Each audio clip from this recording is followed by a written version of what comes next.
నీకు స్తోత్రాలు చెల్లిస్తున్నాను. ఈ పరిశుద్ధ ఆరాధనలో మీరున్నారని నమ్మొచ్చుతారని మీకు స్తోత్రాలు చెల్లిస్తున్నా. మీ నుండి ఎప్పటివరకు పాటల ద్వారా బిడ్డలు స్తుతించి గణపరిచి మహిమపరిచి విధానాన్ని బట్టి మీకు స్తోత్రాలు వందనాలు చెల్లిస్తున్నా.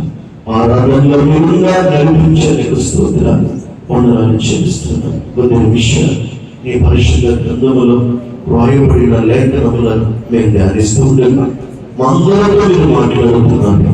మా జీవితాలతో, మా మనసులతో, మా తలంపులతో, మా ఆలోచనలతో, మా హృదయాలతో మీరు మాట్లాడుతున్నందుకు నీకు స్తోత్రాలు వందనాలు చెల్లిస్తున్నాను. నీ జీవము కలిగిన మాట, నీ బలమైన మాట, నీ శక్తి కలిగిన మాట, నీ ఉన్నతమైన మాట మాట్లాడుతున్నందుకు నీకు స్తోత్రాలు వందనాలు చెల్లిస్తున్నాను. ఆయన దేవుడు అయోగ్యుడు నన్ను కూడా మీరు జ్ఞాపకం చేసుకొని నీ సిలువ చూసిన నన్ను మరుగుపరచు, నీ నూరంతల ఆత్మచేత నన్ను నింపి నా నోటి పోరుగా మీరు వాడుకోమని ప్రార్థన చేస్తున్నాను. నేను కాదు మాట్లాడేది, నా ద్వారా బిడ్డలతో మీరు మాట్లాడుతున్నారు. నీ మాట మీరు ప్రకటన చేస్తున్నారయ్యా. నీ మాట నీ బిడ్డలకు తెలియపరుస్తున్నారు తండ్రి. నీకు స్తోత్రాలు వందనాలు చేస్తున్నా. నీ మాట ఎంతో ప్రతిపెట్టి ఆశక్తిని నేను దయచేయమని ప్రార్థన చేస్తున్నా. ప్రతి ఒక్కరికి వినగలిగించి గ్రహించగలిగే మనసు ప్రతి ఒక్కరికి గ్రహించమని ప్రతి పరిచే ఆత్మను నీ నామములో బంధిస్తున్నాను. దేవా, ఈ దినము నీకు మహిమాత్మముగా మీరు మాట్లాడి మహిమ ఘనత ప్రభావాలు మీరు తెచ్చుకోమని యేసయ్య పరిశుద్ధ నామములో ప్రార్థించండి వేడుకుంటున్నాను తండ్రి. ఆమేన్. ఉదయకాల సమయంలో పరిశుద్ధాత్మ దేవుడు మనతో మాట్లాడుతున్నటువంటి మాటలను మనము ధ్యానం చేసుకుందాం. శ్రద్ధతో, ఆసక్తితో, భక్తితో దేవుని మాటలు వినాలి, ఆలోచించాలి, చెవులు పెట్టాలి. దానిని బట్టి మనము నడుచుకోవాలి. కాబట్టి రండి, భక్తి శ్రద్ధతో దేవుని మాటలు విందాం, ఆత్మీయంగా బలపడదాం, ఆత్మీయంగా ముందుకి సాగి పోతూ ఉందాం. అందరూ బాగున్నారమ్మా? ఏంటో ఇద్దరు ముగ్గురు మాట మాత్రమే పడుతుంది. ఇది కష్టంగా మందిరానికి వచ్చాను అన్నట్టు, లేకపోతే బాధగా మందిరానికి వచ్చాను అన్నట్టు, లేకపోతే మొక్కు తీర్చుకోవడానికి మందిరానికి వచ్చాను అన్నట్టు ఉండదు. తల్లులారా, ఏంటి అంటే దేవుని సన్నిధిలో నిత్య ఆనందం. హల్లెలూయా, హల్లెలూయా, హల్లెలూయా. ఇప్పుడు చెప్పండి, అందరూ బాగున్నారమ్మా? సంతోషంగా ఉన్నారా? సంతోషంగా ఉన్నవాళ్ళు, ఆనందంగా ఉన్నప్పుడు అందరూ హల్లెలూయా, హల్లెలూయా, హల్లెలూయా, హల్లెలూయా, హల్లెలూయా, హల్లెలూయా. అందరూ అన్నారు. మంచిది. ఎందుకంటే దేవుని సన్నిధిలో మన స్వరం అనేది మరి బయటకు వస్తే ఆ స్వరము దేవుడు వింటున్నాడు. హల్లెలూయా. కాబట్టి మరి ఉదయకాల సమయంలో పరిశుద్ధాత్మ దేవుడు మనతో మాట్లాడుతున్నటువంటి మాటలను విందాం, ఆలకిద్దాం. ప్రభు యొక్క నామములో ఆత్మీయతలో బలపడదాం. హల్లెలూయా, హల్లెలూయా. ఆటంకాలు, అడ్డంకులు లేకపోతే దేవుని యొక్క మాట మనకు బాధాకరముగా ఉన్నా, కష్టముగా ఉన్నా, ఇబ్బందిగా ఉన్నా, ఆ మాట మన జీవితానికి ఆశీర్వాదం. హల్లెలూయా, హల్లెలూయా. కాబట్టి దేవుని బిడ్డలారా, దేవుని మాటను విందాం, లోబడదాం, ప్రభువులో సాగిపోతూ ఉందాం. చూడండి, దేవుని యొక్క పరిశుద్ధ గ్రంథములో భక్తుడైనటువంటి దావీదు తన కీర్తనలో చెప్పబడుతున్నటువంటి మాటలు మనం జ్ఞాపకం అనేది మనం చేసుకుంటూ వస్తూ ఉంటే, నాతాను ప్రవక్త దావీదు దగ్గరకు వెళ్ళి దావీదును గద్దించాడట. హల్లెలూయా. దావీదు మీద నాతాను ప్రవక్త కోపపడ్డాడు. హల్లెలూయా, హల్లెలూయా. చూడండి, దేవుని యొక్క ఉన్నతమైన నామములో దావీదు దేవుని ఎరిగినటువంటి కుమారుడు, దేవుని యొక్క సన్నిధిని రుచి చూసినటువంటి వ్యక్తి. దావీదు అన్నాడట, మూర్ఖుడా దేవుని మాట విను అన్నాడు. ఎవరు నేను మాట్లాడాలి, ఎవరన్నారు? కోపమంతా చూపిస్తూ మూర్ఖుడా, ఓ ప్రార్థించే మూర్ఖుడా, దేవుని ఎరిగిన మూర్ఖుడా, దేవుని నమ్మిన మూర్ఖుడా.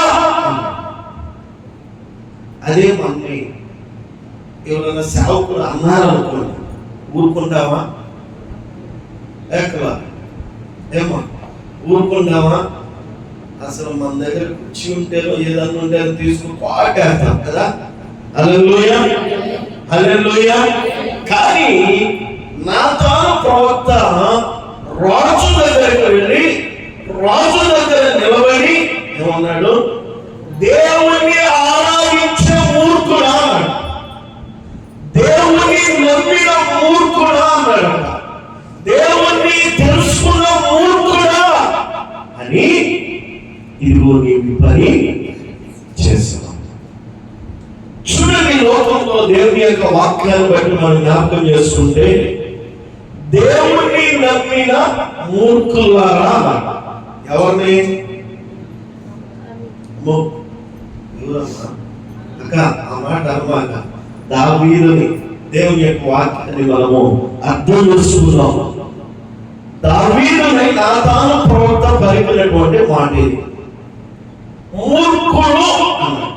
మూర్ఖులని ఎవరినంటారండి?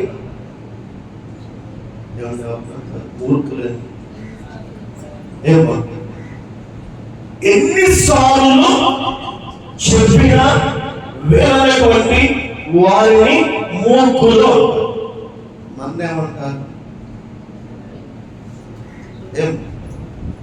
మన్నేమంటారు? ఓ మంచి అక్కల్లారా అంటారు. హల్లెలూయా, హల్లెలూయా. చెప్పండి, హల్లెలూయా. ఇప్పుడు దావీదును దేవుడు నాతాను ప్రవక్త సేవకుడు వెళ్ళి దావీదు ఏమన్నాడు? దేవుని ఎరిగినటువంటి మూర్ఖుడా అన్నాడు. దేవుణ్ణి ఆరాధించే మూర్ఖుడా అన్నాడు. దేవుని మహిమపరిచే మూర్ఖుడా అన్నాడు. ఎందుకు ఈ మాట అన్నాడంటే, దేవుని ఎరిగి దేవుని నమ్మి దేవుని ఆరాధిస్తూ దేవుని మాట వినకుండా తాను నడిచాడా? ఏమండి? దేవుడు తెలుసు, దేవుడు ఏంటో తెలుసు, ఆయన మహిమేంటో తెలుసు, ఆయన గొప్పేంటో తెలుసు, ఆయన సన్నిధి ఏంటో తెలుసు. ఆయన చేత మేలులు పొందినటువంటి వ్యక్తి ఎవరు? దావీదు. మనం పొందామా? ఏమా మనకి దేవుడు ఏ కార్యం చేయలా కదా. హల్లెలూయా. ఏ మేలు చేయలా. ఇప్పుడు దావీదు ఏమన్నాడంటే, నాతాను ప్రవక్త కృతజ్ఞత లేని వ్యక్తి అన్నాడు. ఏమన్నాడు? కృతజ్ఞత లేని వ్యక్తి. మనం ఈ లోకములో మనుషులుగా ఒకరికి మాటే సహాయం చేస్తే వాళ్ళు మర్చిపోయి ఉండి వారి ఇష్టానుసారముగా మాట్లాడుతుంటే మనం ఏమంటాం? తట్టుకోలేక ఎన్ని మేలు చేశానో కృతజ్ఞతని లేదు అబ్రతుకంట అంటామా? వారంగా మాట్లాడతాం. అంత అన్నా ఆ బ్రతుకులో మార్పు ప్రభావం. హల్లెలూయా. చెప్పండి, మన కాదులే, దావీదుని నాతాను ప్రవక్త మాట్లాడుతున్నమాట. దావీదు యొక్క జీవితంలో ఏం చేశాడు? దావీదు ఏం చేశాడు? ఆయన సన్నిధికి రాలేదట, ఆయన సన్నిధిని మర్చిపోయాడట, ఆయన సన్నిధిని అడుగు పెట్టలేదట. ఏమనుకున్నాడంటే దావీదు గర్వం వచ్చింది. తనకున్న సమయంలోనే మందిరంలోనికి వెళ్ళి దేవుణ్ణి ఏం చేయాలి? ప్రార్థించాలి. ఆ ప్రార్థన, ఆ సమయం ఆయనకి ఇష్టమా? ఏమండి, ఆయనకి ఇష్టమా? నీకు ఇష్టం వచ్చినప్పుడు ఆయన దగ్గరకు వస్తే ఆయనకి ఇష్టమా? కాదు కదా. ఆయన ఏమంటున్నాడు? దేవుని యొక్క ఉన్నతమైన నామములో ఆయన ప్రార్థన చేస్తున్నాడు. ఈ మాటకు లోబడి ఆయన అంటున్నాడు కదా, దావీదు ప్రార్థన చేస్తున్నాడు. ఏమని? ఆయన ప్రభు అంటున్నాడు, ప్రభు సన్నిధిలో దావీదు గారు మోకాళ్ళలోని 4-5 వచనాల్లో ప్రార్థన చేస్తున్నాడు. చూడండి, నీకు కేవలము నీకే విరుద్ధముగా నేను పాపము చేసి ఉన్నాను, నీ దృష్టి ఎదుట నేను చెడుతనము చేసి ఉన్నాను. అవునా? ఆజ్ఞయించినప్పుడు నీవు నీతిమంతుడవుగా అగపడదువు, తీర్పు తీర్చినప్పుడు నిర్మలుగా అగపడదువు. నేను పాపములో పుట్టిన వాడను, పాపములోనే నా తల్లి నన్ను గర్భము ధరించను. హల్లెలూయా. ఏమన్నాడు? ప్రార్థన చేస్తున్నాడు. ఏం ప్రార్థన? నేను పాపనే, నా తల్లి గర్భములో పిండము పాపమే, నేను పుట్టుకతో పాపమే. ఈ పాపం పాపంగా ఉంటుంది, కానీ ఎరుక వ్యక్తిని పాపి అంటారు. అవునా? దావీదు అంటున్నాడు కదా, తన యొక్క జీవిత విధానంలో మాట్లాడుతున్న మాట, నేను పాపములో పుట్టినవాడు. ఏమన్నాడు? పరిశుద్ధ గ్రంథం చెప్పబడుతున్న మాట, నీతిమంతులు ఉన్నారా?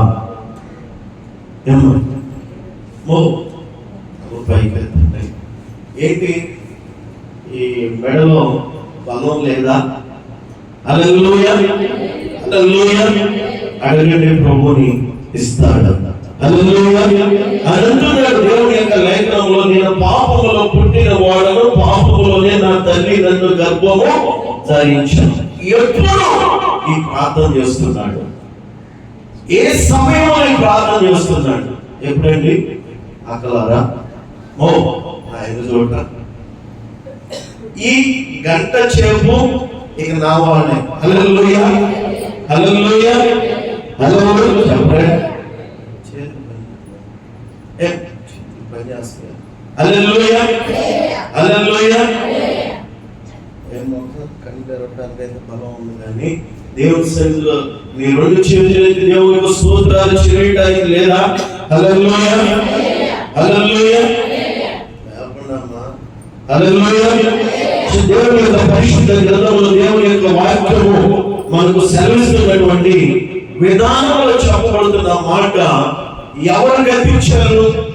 సావుకుడు, నాతాను సావుకుడు దావీదు రాజును గద్దించాడు. గద్దించగా ఈ దావీదు ఏం చేస్తున్నాడంటే, ఇప్పుడు లేదు మాక ఏం చేస్తున్నాడు? ప్రార్థన. ఏం ప్రార్థన? ఏం ప్రార్థన? పాపము ఒప్పుకుంటున్నాడు లేదు? పాపము అన్నాడా లేదు? ఏమ్మా ప్రార్థనకు రాకలేదు ఏంటమ్మా అన్నాను. నన్ను అడుగుతున్నాడు, నేను ఎందుకు రావాలి? నా ఇష్టం వచ్చినప్పుడు ప్రార్థనకు వస్తా, నా ఇష్టం వచ్చిన సమయానికి ప్రార్థనకు వస్తా.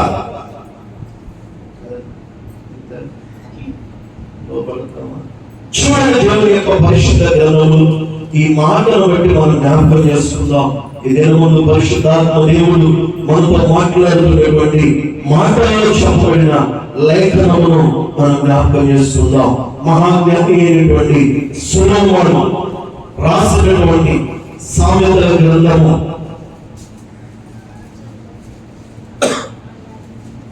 13వ అధ్యాయము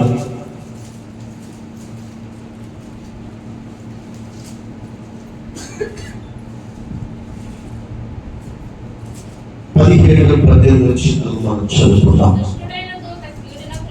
దుష్టుడైన దూత కీడులకు లోబడును, నమ్మకమైన రాయబారి ఔషధము వంటివాడు శిక్షను ఉపేక్షించువానికి అవమాన దారిద్ర్యతలు ప్రాప్తించును, గద్దింపును లక్ష్య పెట్టువాడు ఘనత నొందును.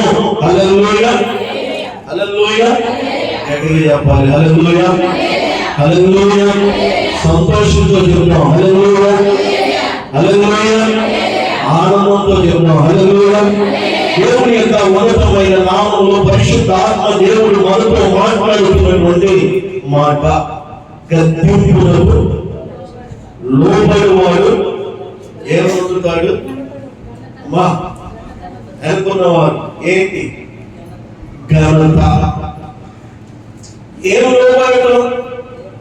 దావీదు నాతాను ప్రవక్త యొక్క మాటకు లోబడ్డాడు. మనం లోబడతాము. 10 గంటలకు అమ్మ ప్రార్థన అంటే మనం ఎన్ని గంటలకు వస్తాం? మాట చెప్తున్నా, ఎన్ని గంటలకు వస్తాం? 11 గంట. హల్లెలూయా, హల్లెలూయా. లోబడితే ఏం కలుగుతుంది? ఎవరికి వస్తుంది ఘనత? ఎవరైతే మాట వింటారో, ఎవరైతే మాటకు లోబడతారో వారికి దేవుడు ఏమిస్తున్నాడు? ఘనత. ఆ ఘనత మన జీవితంలో రావాలి, పొందాలి అంటే మనం ఏమవ్వాలి? లోబడాలి. హల్లెలూయా. అంతేగాని మరి ఇష్టం రీతిగా మనం ఉంటే సరిపోతా? సరిపోదు. ప్రవక్త అయినటువంటి నాతాను ఎవరి దగ్గరకు వెళ్ళాడు? ఈ లోబడే విధానంలో చెప్పబడుతున్నటువంటి మాటది ముందుగా మీకు జ్ఞాపకం చేశా. దావీదు లోబడ్డాడా? లోబడ్డాడు. ఎవరి మాటకి? ప్రవక్త మాటకు లోబడ్డాడు. ప్రవక్త మాటకు లోబడడం వల్ల తన జీవితంలో ఏం పొందుకున్నాడు? ఘనత. హల్లెలూయా, హల్లెలూయా. మరలా పని చేశాడా? ఏమా చేశాడా? చేయలా. ఏం చేశాడు? ఇదిగో జరిగినటువంటి ఆ పనిని బట్టి, జరిగినటువంటి ఆ యొక్క విధానం బట్టి మరలా ఈ పని, ఈ మాట నేను చేయను అని దేవునితో నిబంధన చేశాడు.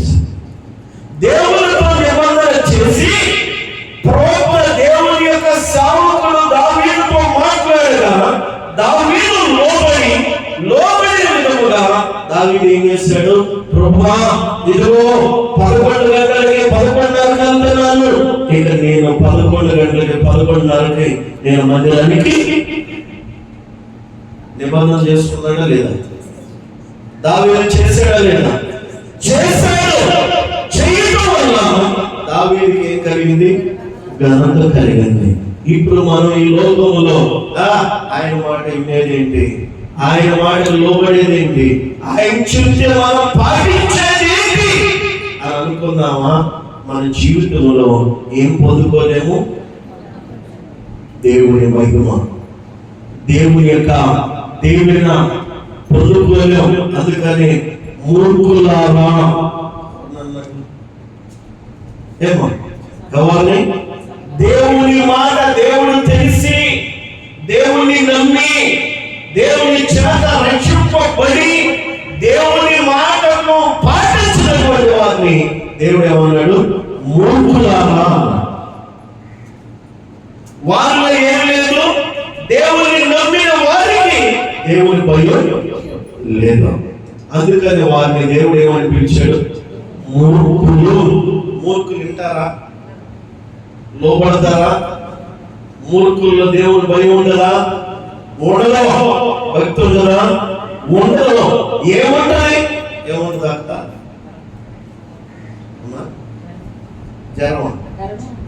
గర్వం.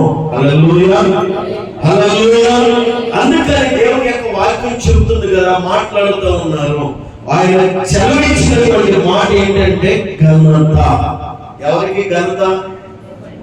దేవుని యొక్క మాటకి లోబడిన వారికి ఘనత, దేవుని మాటను బట్టి జీవించే వారికి ఘనత, దేవుని మాటను బట్టి నడుచుకునే వారికి ఘనత. ఇప్పుడు ఎవరికి వచ్చింది ఘనత? నాతాను ప్రవక్త మాట ఎవరున్నారండి? దావీదు విన్నాడు. దావీదు విని లోబడ్డాడు.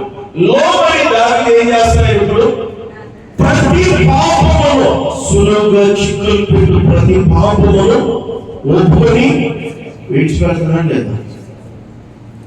ఏమో విడిచిపెట్టాడు. ఈ విడిచిపెట్టడం వల్ల దావీదుకి ఏమొచ్చింది? ఘనత వచ్చింది. మనం ఏం పోగొట్టుకుంటున్నాం?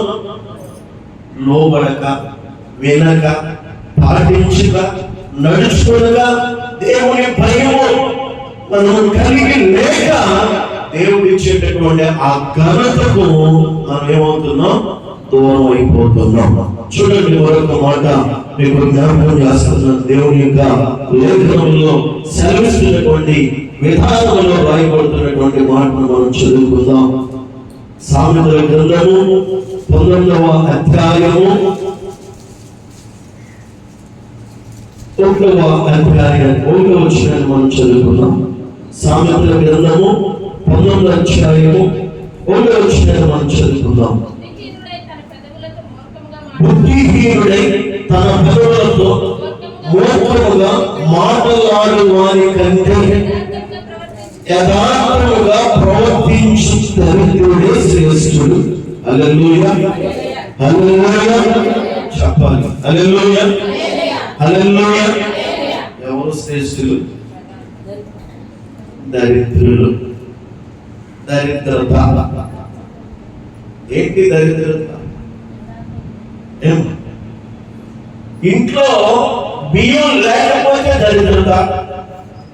అంతేనా? ఏంటి దరిద్రత? తప్పిపోయిన కుమారుడు. నీకు జ్ఞాపకం చేస్తున్నా, అన్నీ ఉన్నాయి, కానీ తన జీవితంలో ఏం కలిగి ఉన్నాడు? గర్వము, అహంకారం. ఈ గర్వము, అహంకారమును బట్టి, ఈ లోకమును బట్టి, లోక స్నేహములను బట్టి తన జీవితంలో ఏం కోల్పోయాడు? ఉన్నతమైన స్థితిని కోల్పోయాడు. కోల్పోయి ఎక్కడ ఉన్నాడండి? దరిద్రములో ఉన్నాడట. అన్నీ ఉండి కూడా ఎలా ఉన్నాడు? దరిద్రపు జీవితంలో ఉన్నాడు. ఈ దరిద్రపు జీవితంలో ఉన్నటువంటి ఈ కుమారుడు దేవుని యొక్క ఉన్నతమైన తన తండ్రి తన తప్పు తెలుసుకొని ఈ దరిద్రతను విడిచిపెట్టి తన తండ్రి దగ్గరకు వెళ్ళాడు. హల్లెలూయా. తెలుసుకొని వెళ్ళాడా? తెలుసుకోకుండా వెళ్ళాడా? తెలిసి తండ్రిని మర్చిపోయాడా? తెలియక తండ్రిని విడిచిపెట్టాడండి. తెలిసి తండ్రిని విడిచిపెట్టాడు. తెలిసి ఇప్పుడు ఏం చేశాడు? తన తప్పును తెలుసుకున్నాడు.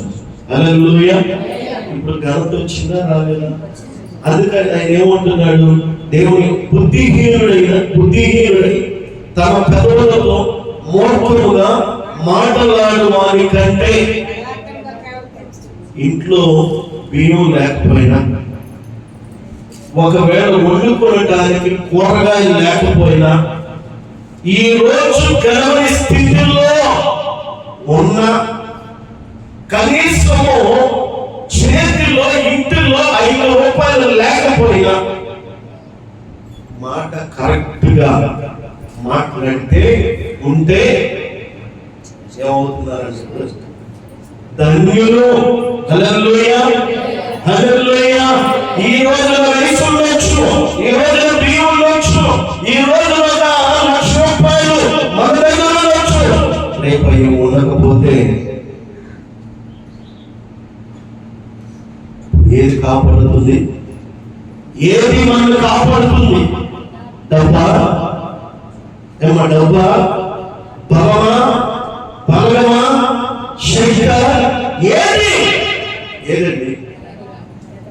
ఏది కాపాడేది? మాట. హల్లెలూయా. యథార్థత కలిగినటువంటి మాట. మనల్ని దేవుడు నమ్మాలి, మన మీద దేవుడి యొక్క నమ్మిక ఉండాలి అంటే మనలో ఏముండాలి? ఇప్పుడు యథార్థత. ఎవరికి ఘనత? ఏమో తప్పిపోయిన కుమారుడు తన తప్పును తెలుసుకొని తండ్రిని ఆశ్రయించినప్పుడు ఆ కుమారుడికి ఏమొచ్చింది? ఘనత. హల్లెలూయా, హల్లెలూయా. అమ్మా ఇది వద్దు, ఇది వద్దు, ఇది వద్దు, ఇది వద్దు అంటే నేను ఇదే ఇదే ఇదే ఇదే ఉంటా అంటే ఘనత వస్తుందా? ఎప్పుడు వస్తుంది ఘనత? మన తప్పుడు మనం తెలుసుకొని సరిదిద్దుకొని సరి చేసుకొని మనం ఉన్నప్పుడు ఏం పొందుకుంటాం? ఘనత. ఈ ఘనతను బట్టి పరిశుద్ధ పౌలు అంటున్నాడు కదా, జీవ కిరీటము అంటున్నాడు. హల్లెలూయా, హల్లెలూయా. అనుకున్నవాడు ఏనండి? హల్లెలూయా. జీవ కిరీటము 10 కోట్లు ఇచ్చిన దేవుని మాట మరలా వస్తుందా? ఒకవేళ ఈ మాటలే రేపు నా నోటి నుంచి వస్తాయా? పరిశుద్ధాత్మ దేవుడు ఏ దినము ఏ సమయంలో తాను పలికిస్తున్నాడో ఆ దినం వరకే ఇచ్చకపోతుంది. అందుకని దేవుని యొక్క నామంలో వాక్యంలో చెప్పబడుతున్నటువంటి మాటలు జ్ఞాపకం చేసుకుంటే ఎవరికి ఘనత? ఎవరికండి? ఎవరికి ఘనత? దావీదు తన పాపమును సేవకుని యొక్క మాట ద్వారా లోపడటం వల్ల ఘనత వచ్చిందా లేదా? హల్లెలూయా. ఎవరితో లోబడ్డాడు? రాజు, అధికారము, ధనము, బలము, బలము ఉన్నటువంటి వ్యక్తి తప్పు చేశాడు.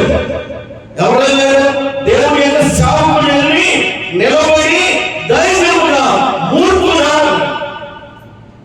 ఇంకొక మాట చెప్పాలి అంటే పనికి మాలిన వాడా. రాజు దగ్గరికి ఎంతలో సేవకుడైనా వెళ్ళి ఆ మాట మాట్లాడితే సేవకుడు తిరిగి రాగలరా? మనుషుల దగ్గరికి వెళ్ళి మనుషులకి ఒకవేళ గట్టిగా వాక్యం చెప్తేనే ఆ సేవకుడు బలైపోతున్నాడు. హల్లెలూయా. చెప్పండి, ఏం లేవమ్మక. హల్లెలూయా. దేవుని యొక్క పరిశుద్ధ గ్రంథంలో దేవుని యొక్క వాక్య భాగమును జ్ఞాపకం చేస్తారు. ఎవరికి ఘనత? చెప్పండి, ఎవరికి? ఎవరికైనా అమరావతి గారు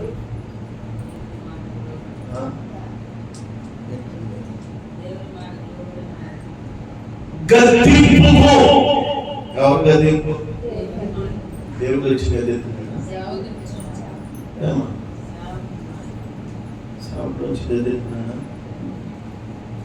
దేవుడు గద్దెస్తున్నాడా? సేవకుని యొక్క నోట నుంచి దేవుడు మాట్లాడుతున్న మాటలు ఇవి. హల్లెలూయా, హల్లెలూయా. నువ్వు లోబడితే ధన్యత, లోబడకపోతే ఏంటి? పక్క వాళ్ళు ఎంతో బాగున్నారేంటి?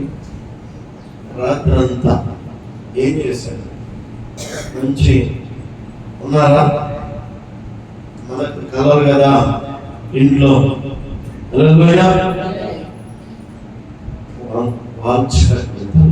వినండి, మీకు ఇష్టమైన ఏమంటే కష్టమైన హల్లెలూయా.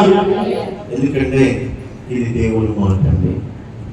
మనకు ఎలా ఉంటుంది అంటే కష్టంగానే ఉంటుంది, మనకి చేదుగానే ఉంటుంది. కానీ ఈ కష్టము చేదు మన జీవితానికి దీవెన. హల్లెలూయా, హల్లెలూయా. అందుకని దేవుని యొక్క పరిశుద్ధ గ్రంథంలో ఒకటి గద్దెంపుకు లోబడితే ఏం కలుగుతుంది? ఘనత వస్తుంది. రెండవ దేవుని యొక్క మాటలు మనం జ్ఞాపకం చేసుకుంటూ వస్తా ఉంటే దేవుని యొక్క ఉన్నతమైన నామములో ఈ తప్పిపోయినటువంటి కుమారుడు యొక్క జీవిత విధానంలో బుద్ధిహీనుడై తన పెదవులతో మూర్ఖముగా మాటలాడు వారి కంటే యథార్థముగా ప్రవర్తించు దరిద్రుడు శ్రేష్ఠుడు.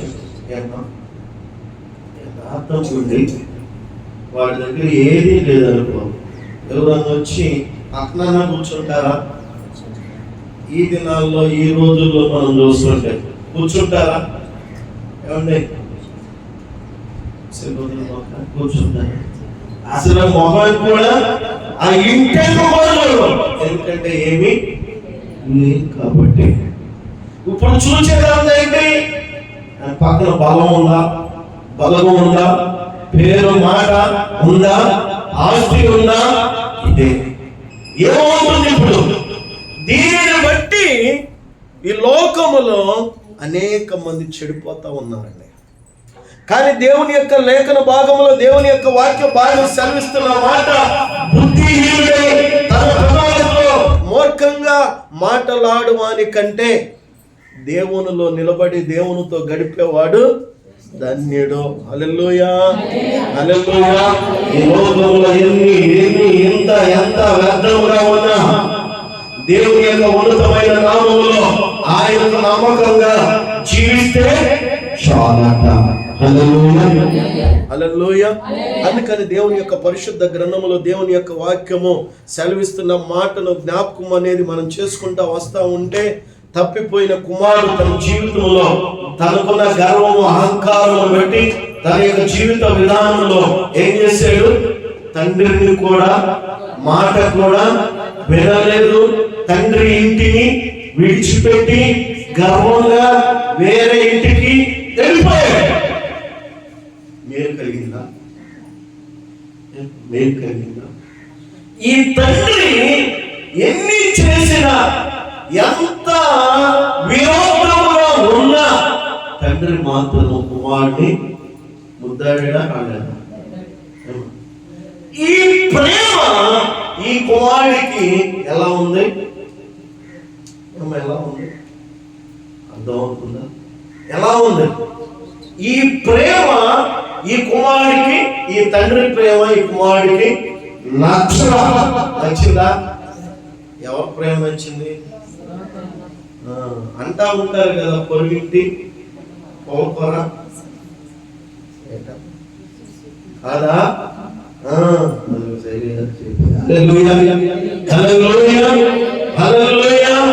పొరుగింటి విషయాలు చాలా ఇష్టం, సరదా, నమ్ముతాం. కానీ దేవుని యొక్క పరిశుద్ధ గ్రంథంలో తప్పిపోయిన కుమారుడి యొక్క జీవితంలో ఉన్నతమైనటువంటి మేలు, మంచిది, ఈ మంచిలో ఉండు, ఈ మంచిలో జీవించు, ఇదిగో నువ్వు ఇలా ఉంటావు, మంచిది కాదు అని చెప్పేవాడట తండ్రి కుమారుడికి. కానీ కుమారుడికి నచ్చిందా? నచ్చలా. ఏం నచ్చింది? చెడు చూడకు, చెడు మాట్లాడు,